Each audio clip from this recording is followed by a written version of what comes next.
এই মুহূর্তে আমরা রয়েছে বাইতুল মোকাররম মসজিদের সামনে, যেখানে কিছুক্ষণ আগে নামাজের কিছুক্ষণ আগে খতিব নিয়ে আসলে একটু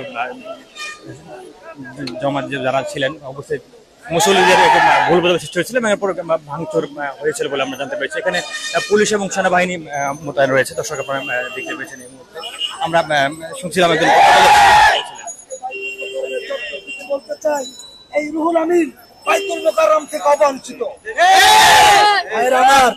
আজকে অবাক হয়ে গেলাম, সাধারণ মুসল্লি আমরা যারা 5 ওয়াক্ত নামাজ এখানে পড়ি আমাদেরকে ঢুকতে দিল না, আমাদেরকে মারধর করলো, অনেক ভাইকে মারলো, রক্তাক্ত করলো। প্রশাসন কি করে? প্রশাসনের ভাইরা আপনারা আমাদের ভাই, যদি এই রুহুল আমিন সহ গোপালগঞ্জের পান্ডাদেরকে 24 ঘন্টার মধ্যে গ্রেফতার না করেন বাইতুল মোকাররমের মুসল্লিরা আরেকবার থেকে উঠবে ইনশাআল্লাহ। সবাইকে সংগ্রামী শুভেচ্ছা। অবশেষে বলতে চাই রুহুল আমিন পালাইছে,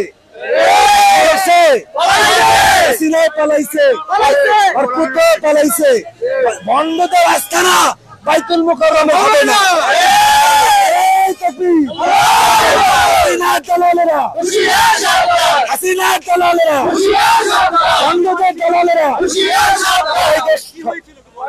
আমরা কয়েকবার বলেছি যে এই খতিব রুহুল আমিন মসজিদে ঢুকছে নামাজ পড়াতে, মুসল্লিরা বললে আপনার পিছনে নামাজ হবে না। এটা বলার কারণে তার কয়েকশো সন্ত্রাসী মুসল্লিদেরকে মেরে মসজিদ থেকে বের করে দিয়েছে। আমার প্রশ্ন, এই অন্তর্বর্তীকালীন সরকার থাকা অবস্থায় কিভাবে এই সন্ত্রাসী আমাদের উপরে হামলা চালায়? এর বিচার চাই। সবাইকে ধন্যবাদ। আসসালামু আলাইকুম ওয়া রাহমাতুল্লাহি ওয়া বারাকাতুহু। ফাঁসি চাই, ফাঁসি চাই, ফাঁসি চাই, রুহুল আমিনের ফাঁসি চাই, ফাঁসি ফাঁসি ফাঁসি চাই, ফাঁসি ফাঁসি ফাঁসি চাই, রুহুল আমিনের ফাঁসি চাই। দর্শক আমরা প্রত্যক্ষদর্শীদের যে বক্তব্য শুনছিলাম যে আসলে এখানে সাবেক যে খতিব ছিলেন রুহুল আমিন, তিনি আজকে এসেছিলেন নামাজ পড়াতে, সেটা নিয়ে আসলে উত্তেজনা সৃষ্টি হয়েছে। এই মুহূর্তে আপনারা দেখতে পেয়েছেন পুলিশ এবং সেনাবাহিনী মূলত এখানে সতর্ক অবস্থানে রয়েছে এবং ছোট ছোট বিভিন্ন মিছিল নিয়ে মুসল্লিরা বের হচ্ছিলেন। দর্শক আমরা এই মুহূর্তে বাইতুল মোকাররম মসজিদের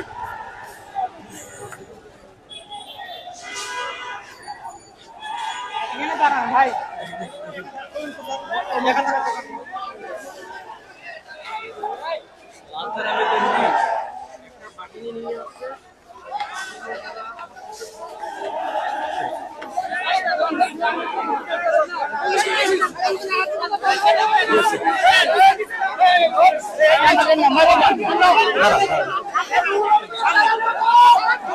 এই মুহূর্তে মুসল্লিরা এমনকি রুহুল আমিনের সমর্থক বলে এখানে ধরে রেখেছেন এবং পুলিশ চেষ্টা করছিলেন রোষ থেকে বাঁচানোর জন্য।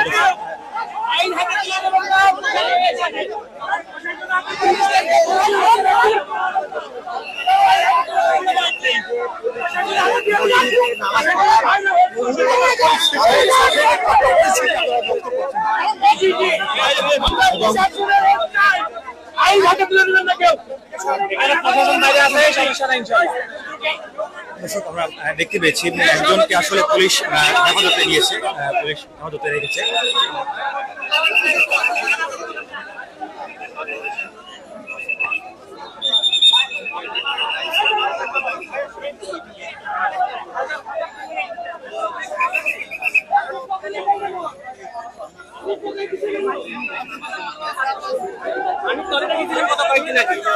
একটা টয়লেট, একটা বদনা নাই, একটা ট্যাপ নাই, পানি নাই, গাঁজাখোর, মদখোর, হিরোইনসি সব আড্ডা।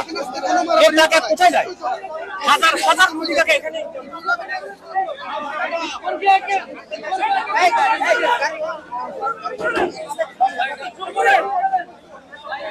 এই মুহূর্তে আসলে উত্তেজনা বিরাজ করছে। মুসল্লিরা আসলে কথা বলছিলেন যে এখানে সাবেক যে ইমাম আছেন তিনি কিভাবে আসলে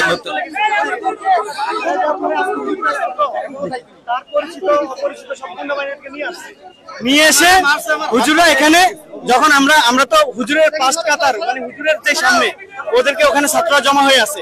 আমরা বললাম যে আমরা এই হুজুরের পিছনে নামাজ পড়বো না।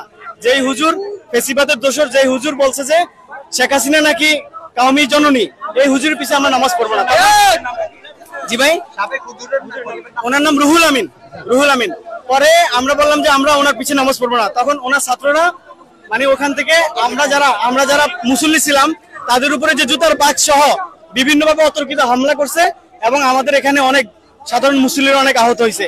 আমরা এই যে আমাদের অলরেডি একজন ভাই আহত হয়েছে, এই যে আমি ঠেকাইতেছি, আমার হাতের চিহ্ন দেখেন। তারপর এখানে বসে আসলে পূর্বে কি ঘটেছিল, কি এমন ঘটেছিল? মানে এখানে আমরা সাধারণ মুসল্লি আসছি নামাজ পড়তে যাওয়ার পরে দেখি আমার বড় ভাইদের সামনে থেকে আমার বড় ভাইরে মারতাছে। তখন আমি সামনে গেলাম মেরেন না। এবার যখন আমি ওদের ঠেকাই দিচ্ছি পিছন থেকে আইয়া উল্টা ওরা আক্রমণ করছে। যখন আমি দেখে যাই একা কয় দিক সামলাবো, এক ভাইরে আবার আগলাই ধরছি পিছনে, পরবর্তীতে আর ভাই পিছন থেকে আইয়া বেশিরভাগ দোষক এরা অতর্কিত ভাবে মানে জুতার বক্স, জুতা সহ পানির বক্স, পানির বোতল বিভিন্ন ভাবে এবং যেভাবে পারছে সেভাবে ওরা এবং তারা দুই পাশ থেকে মানে ওই যে দুই পাশে জানালাগুলা ওই হুজুরের ছাত্র যারা আছে আর কি, ওরা দুই পাশে জানালাগুলা দেখেছে ভেঙে ফেলতেছে। পরে আমরা বললাম যে ভাই জানালা কি দোষ করলো, আপনি দরজা কি দোষ করলো, আপনি এগুলো ভাঙতেছেন কেন? তখন ওরা বললো যে এগুলা আমরা ভাঙতেছি না, এগুলা আমি দেখলাম যে ও ভাঙতেছে। বলে যে এগুলো ওরা ভাঙতেছে। ওরা কারা? বলে যে মুসল্লিরা। তো মুসল্লিরা কি এখানে ভাঙচুর করতে আসছে?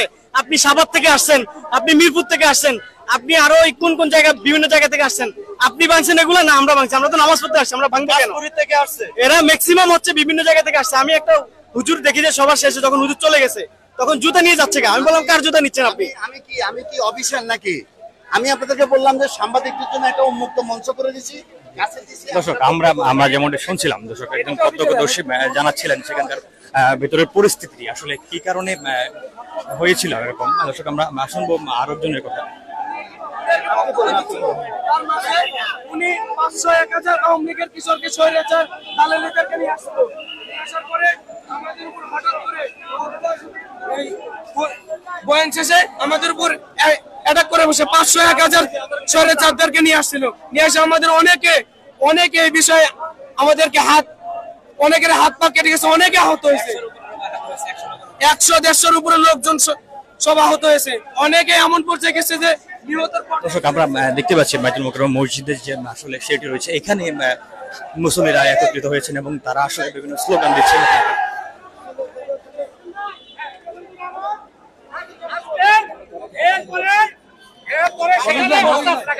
সেখানে এই এবিএম রুহুল আমিন এবং তার গোপালগঞ্জের ছাত্ররা হঠাৎ করে এসে ইমাম সাহেবের উপর হামলা করেছে, ইমাম সাহেবকে টেনে নামিয়ে ফেলেছে এবং সাধারণ মুসলমানদের উপর হামলা করে আহত করেছে।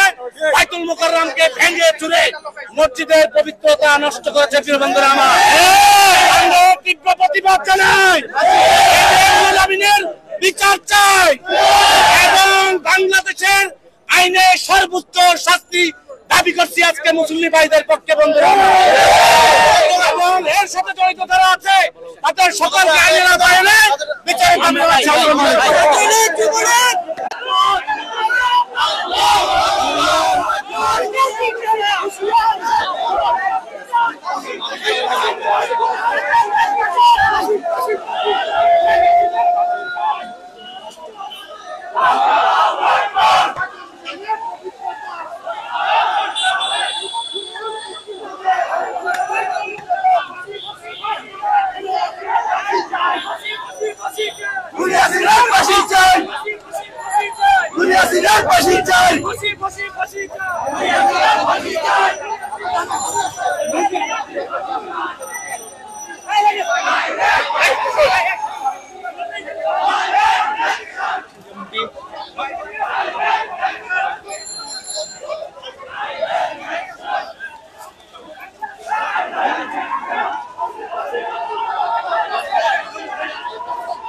এই মুহূর্তে আসলে মুক্তিযুদ্ধ মুসল্লিরা আসলে বিক্ষোভ করছেন এবং মিছিল নিয়ে তারা বের হয়েছেন এবং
বাইতুল মোকাররমে সংগঠিত যেই এবং খতিব খতিব ছিলেন উত্তেজনা সে সৃষ্টি হয়েছে।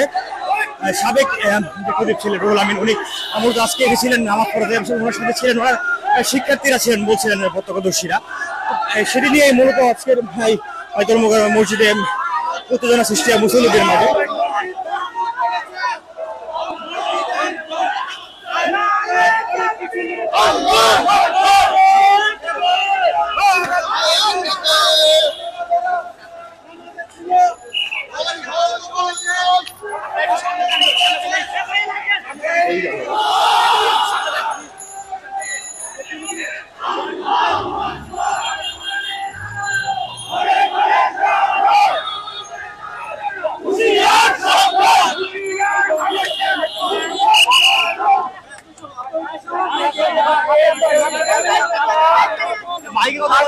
আমরা প্রতিহত করেছি,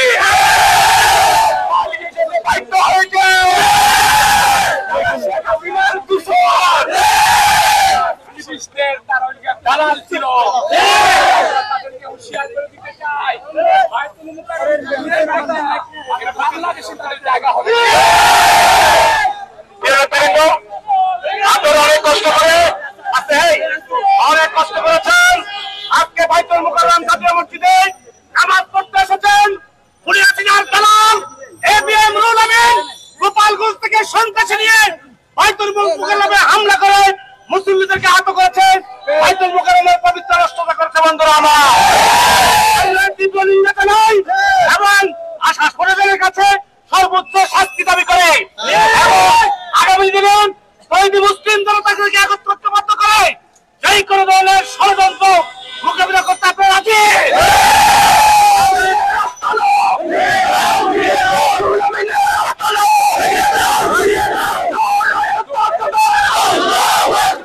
সংগ্রামী ভাই এবং বন্ধুগণ, সংগ্রামী মুসলমানে কেরাম, আমাদের অনেক মুসলমানে কেরাম আহত হয়েছেন, অনেককে আমরা হাসপাতাল পাঠিয়েছি।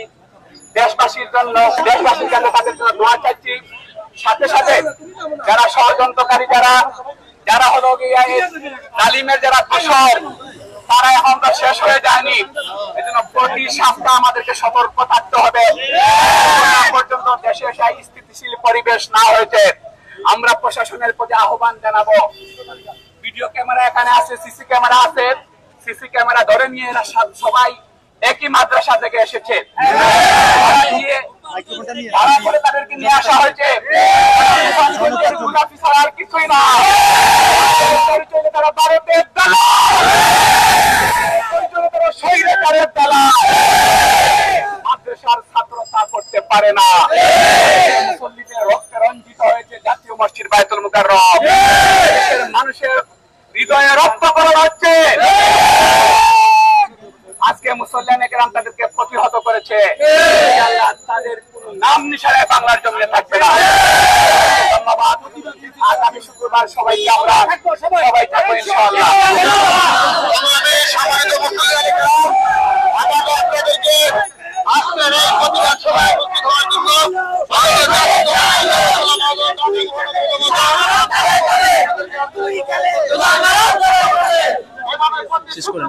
আমাদেরকে সতর্ক থাকতে হবে।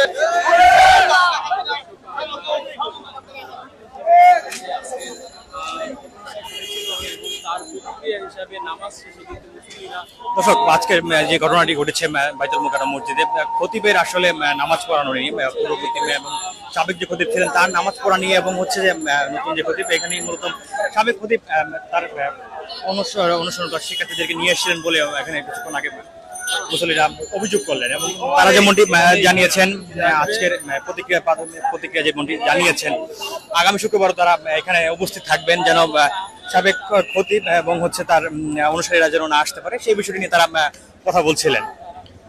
এই মুহূর্তে দর্শক আমরা বাইতুল মোকাররম মসজিদের সামনে রয়েছি। এখানে আমরা সেনাবাহিনী এবং পুলিশের উপস্থিতি লক্ষ্য করছি। দর্শক আমাদেরকে আমরা আবার দেখানোর চেষ্টা করবো।